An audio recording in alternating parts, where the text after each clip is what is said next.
हाँ साथियों, नमस्कार।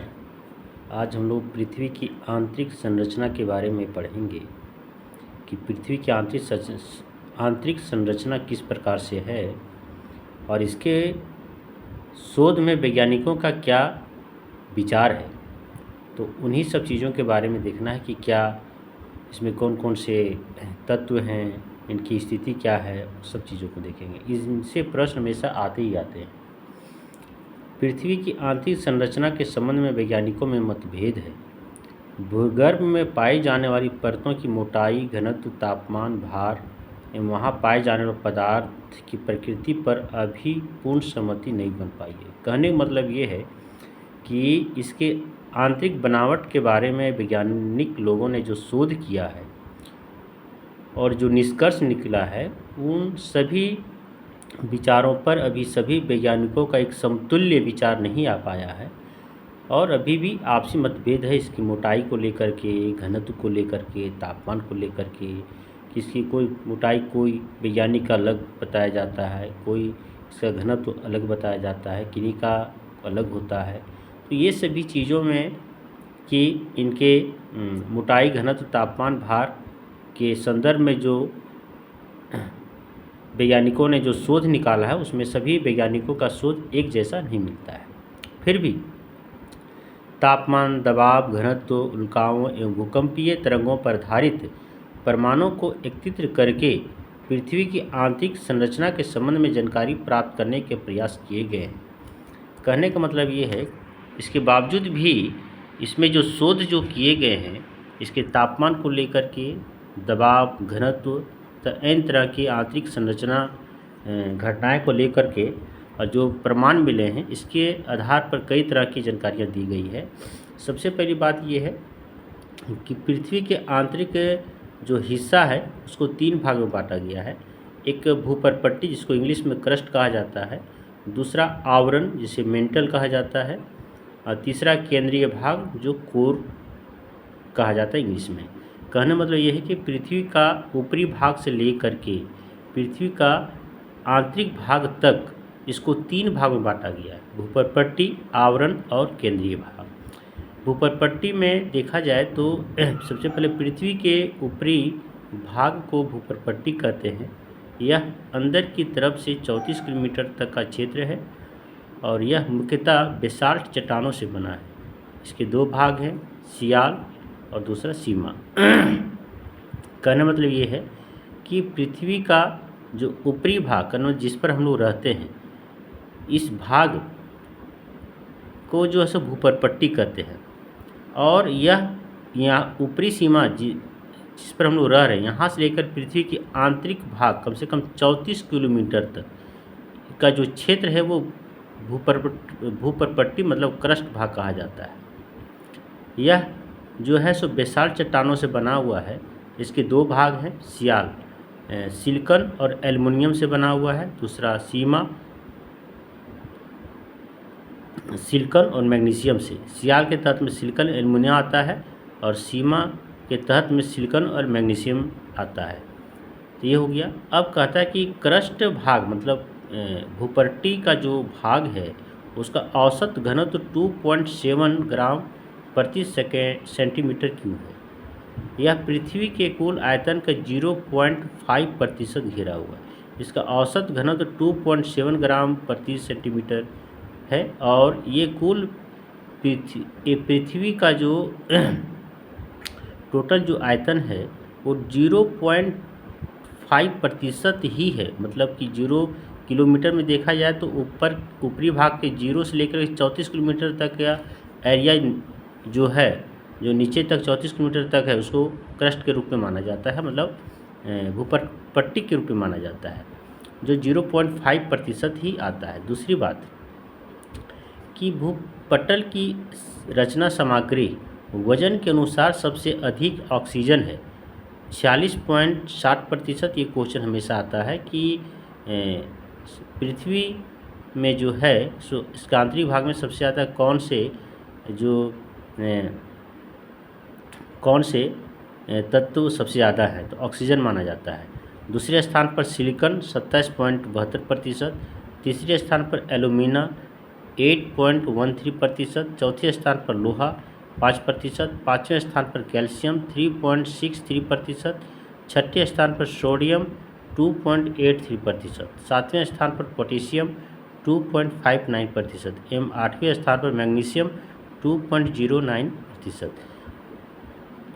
यानी पृथ्वी के संपूर्ण परपट्टी का लगभग 98% भाग ऊपर दिए गए 8 तत्वों से ही मिलकर बना है। कहने मतलब ये है कि पृथ्वी का जो संपूर्ण परपट्टी जो है ये टोटल 8 तत्वों से मिलकर के बना हुआ है और 98% भाग जो है सो 8 तत्व से मिलकर बना हुआ है। शेष भाग titanium, hydrogen, phosphorus, manganese, sulphur, carbon, निकल एवं अन्य पदार्थ से मिलकर के बना हुआ है। 98% में ये टोटल 8 तत्व आ जाते हैं, बाकी ये सभी जो है सो भी इसमें मिले हुए हैं। अब है कि मेटल, दूसरा भाग मेटल। तो मेटल में हम लोग क्या देखेंगे कि यह 2900 किलोमीटर तक का क्षेत्र जो है, जहाँ से क्रस्ट का भाग 34 किलोमीटर छूटता है, वहाँ से ले करके नीचे 2900 किलोमीटर तक का जो क्षेत्र है वो मेटल का क्षेत्र आता है। यह भी मुख्यतः विशाल पत्थरों से के समूह की चट्टानों से बना हुआ है और इसमें मूल रूप से मैग्मा और चैम्बर पाए जाते हैं। मैग्मा चैम्बर पाए जाते हैं, इसमें मैग्मा इसी में पाया जाता है।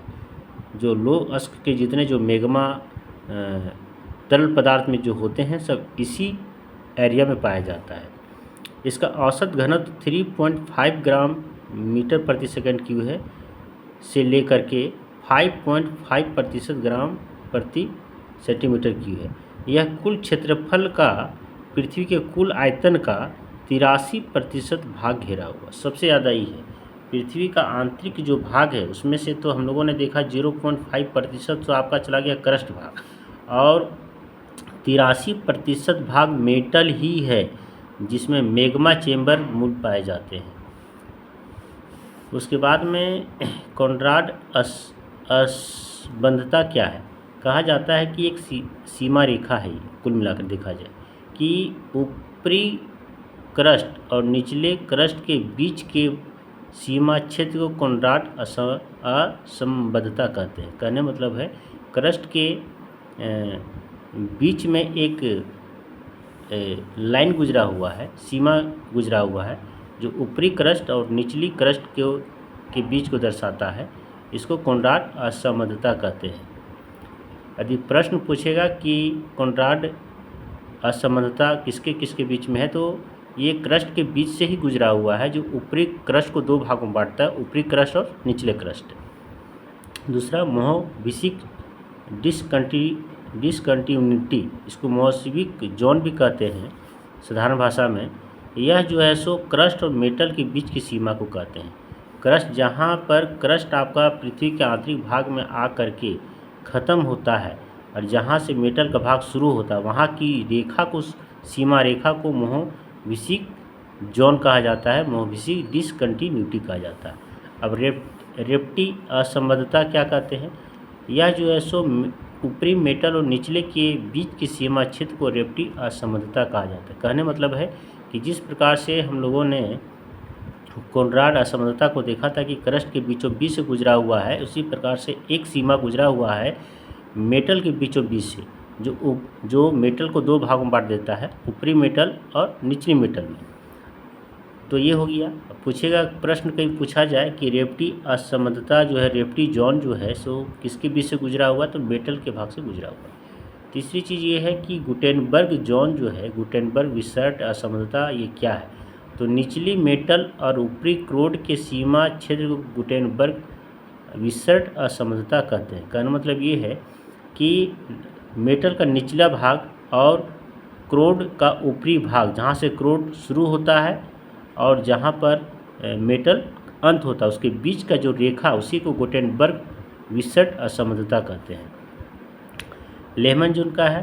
कहने मतलब ये लेहमन असंबद्धता मतलब ये है कि यह क्रोड के बीचों बीच के भाग से गुजरा हुआ है, या बाह्य क्रोड और आंतरिक क्रोड को बांट देता है, तो इस रेखा को लेहमन असंबद्धता कहते हैं। कहने मतलब ये है कि क्रोड के बीचों बीच से गुजरने वाली रेखा को लेहमन असमर्थता कहते हैं, जो क्रोड को 2 भागों में बांटता है, बाह्य क्रोड और आंतरिक क्रोड। अब केंद्रीय भाग क्या है, क्रोड क्या है? पृथ्वी के केंद्रीय भाग निकेल और फेरस से बना हुआ है। जिस प्रकार से हम लोगों ने भूपटपट्टी और मेटल का भाग बेसाल्ट चट्टानों से बना हुआ है, उसी प्रकार से देखा जाए तो ये यहाँ पर मूल रूप से निकेल और फेरस, ये दोनों मूल रूप से ज़्यादा पाए जाते हैं। इसका औसत घनत्व 13 ग्राम प्रति मीटर सेंटीक्यूब है। पृथ्वी का केंद्रीय भाग संभवतः द्रव अथवा प्लास्टिक अवस्था में है। पृथ्वी का जो केंद्रीय भाग या बिल्कुल द्रव अवस्था में है, बहुत तरल अवस्था में। यहाँ का टेम्परेचर बहुत ज़्यादा होता है। यह पृथ्वी का कुल आयतन का 16% है। यह पृथ्वी का जो टोटल जो आयतन है 16% है। जैसे हम लोगों ने क्रस्ट का देखा था 0.5%, 83% हम लोगों ने देखा था ये मेटल का, और केंद्रीय भाग का 16% हम लोगों ने यहाँ पर दिया हुआ है।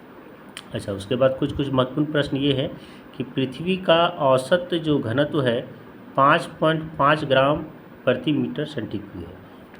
औसत घनत्व जो है पृथ्वी का वो 5.5 सेंटीमीटर क्यूब है, और औसत त्रिज्या लगभग 7370 किलोमीटर। ये पूछता है हमेशा प्रश्न कि औसत त्रिज्या पृथ्वी कितना है, तो 7370 किलोमीटर है, और औसत घनत्व 5.5। अच्छा, पृथ्वी के नीचे जाने पर प्रति 32 मीटर की गहराई पर तापमान 1 डिग्री सेल्सियस बढ़ता जाता है। पृथ्वी के नीचे आंतरिक भाग जाने पर यह जो है सो 32 मीटर पर हमेशा तापमान में 1 डिग्री क्या होता था, बढ़ जाता है। पृथ्वी के ऊपरी भाग की तुलना में निचले भाग में बहुत ज़्यादा टेम्परेचर पाया जाता है, तापमान बहुत ज़्यादा है। पृथ्वी का स्थलीय क्षेत्र पर सबसे नीचा क्षेत्र जॉर्डन में मृत सागर के आसपास का क्षेत्र है। यह क्षेत्र समुद्र तल से औसत 400 मीटर नीचा है। कहने मतलब ये है कि पृथ्वी के स्थलीय भाग में सबसे निचला जो क्षेत्र जॉर्डन मृत सागर के आसपास में है, या समुद्र तल से 400 मीटर नीचा है। सबसे पहले पाइथागोरस ने बताया कि पृथ्वी गोल है और यह आकाश में स्वतंत्र रूप से लटकी हुई है। सर आइजैक न्यूटन ने साबित किया पृथ्वी नारंगी के समान। कहने मतलब ये है कि पृथ्वी को सबसे पहले पाइथागोरस ने सिद्ध किया कि यह गोल है, नारंगी जैसा नहीं है, और यह आकाश में स्वतंत्र रूप से लटकी हुई है। लेकिन सर आइजैक न्यूटन ने इसे साबित कर दिया कि पृथ्वी पूर्ण रूप से गोल नहीं बल्कि नारंगी के समान है। अच्छा, जेम्स जीन ने इसे नारंगी के बजाय नाशपाती के समान बतलाया है। इस प्रकार से वैज्ञानिकों का हमेशा जो है सो अपना अपना विचार ये मतलब अलग अलग है।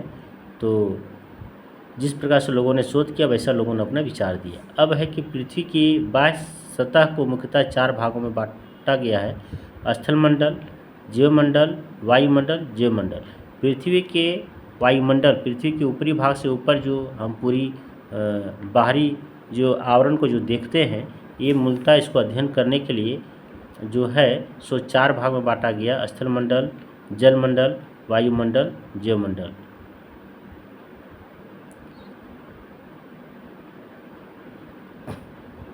तो आज यहीं तक था।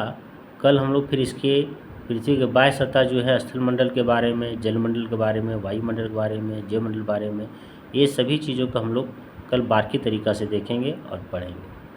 आज मेरा शुरुआती वीडियो था, यदि कुछ गलती भी होगी तो उसे मतलब कि माफ़ कीजिएगा। अब से मैं अच्छी तरह से वीडियो बनाऊंगा और आप लोगों के सामने पेश करूंगा। धन्यवाद सर।